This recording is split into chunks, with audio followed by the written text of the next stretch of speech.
If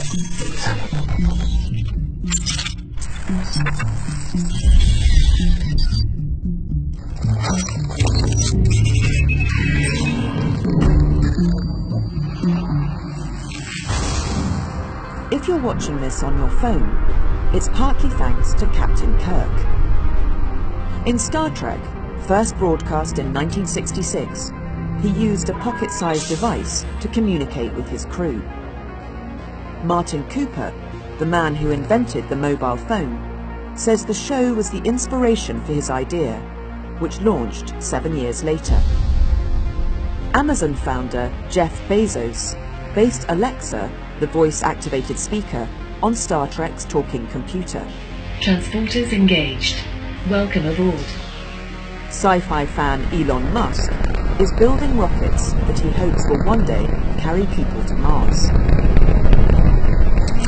Submarines, helicopters, rockets and touchscreens all appeared in science fiction before becoming science fact.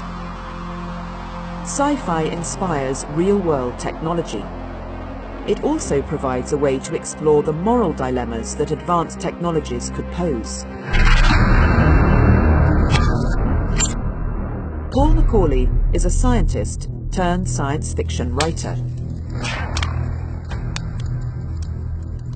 All science fiction is basically about its present, so it's about a heightened version of the present. It's about anticipating where technology is going to go, and it's about our fears of where technology is going to go, or what uses or misuses we might make of that technology. Ready and heading off world, you need to buy a suitcase. Utopia, huh? You know they set up shop here now, right? Few films better encapsulate this than Ridley Scott's 1982 cult classic, Blade Runner.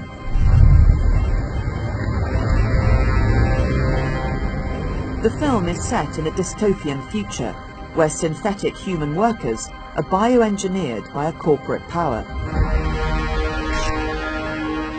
In London, fans are arriving for a Blade Runner screening with a difference. Come on, guys. Let's go for the scan.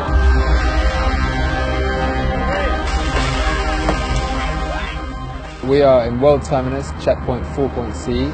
We're in Los Angeles in 2019. Secret Cinema is a multi-layered physical experience. We build these physical sets, creating a world inspired by a film. So instead of just watching a film, you literally buy a ticket, you become a character, and you become part of an interactive theatrical experience. Hey, you lot in there, you thirsty or what? I think the science fiction genre allows us to dream about another world. We've taken inspiration from Blade Runner and built an entire world around it. The film explores the ethical implications of creating highly intelligent robots that have thoughts, feelings, and emotions. I was just back from a convention about AI, artificial intelligence in Cambridge, and a lot of the AI people, you think about what would happen if real AI came on, very powerful AI, what it would do to us, and that's one of the things that science fiction has been exploring for quite a long time now. Steven Spielberg's latest movie, Ready Player One, explores another emerging technology, virtual reality. The film imagines a future where overpopulation, pollution and climate change have forced most people to live in sprawling, slum-like cities. Young people escape the desolation by living much of their lives in virtual reality. Are you ready? Although there is a wide gap between the virtual worlds shown in the film and the capabilities of current VR technology, the idea that young people can get hooked on virtual fantasies is a long-standing concern. No!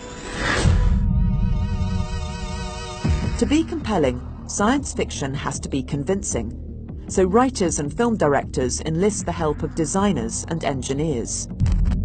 Sid Mead designed the look of some of Hollywood's most seminal sci-fi films, including Blade Runner, Star Trek the Motion Picture, and Aliens. In the real world, he's designed cars for Ford and electronics for Philips.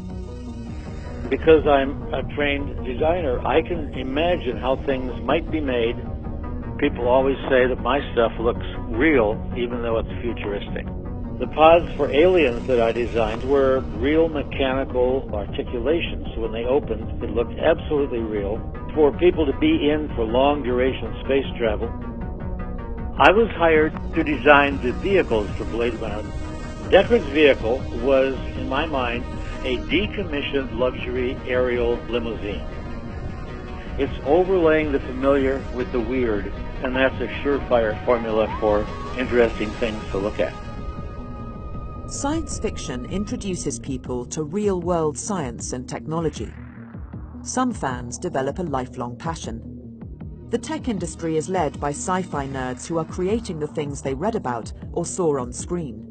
We all stand to benefit from their creations, provided, that is, they can avoid the ethical pitfalls depicted in science fiction.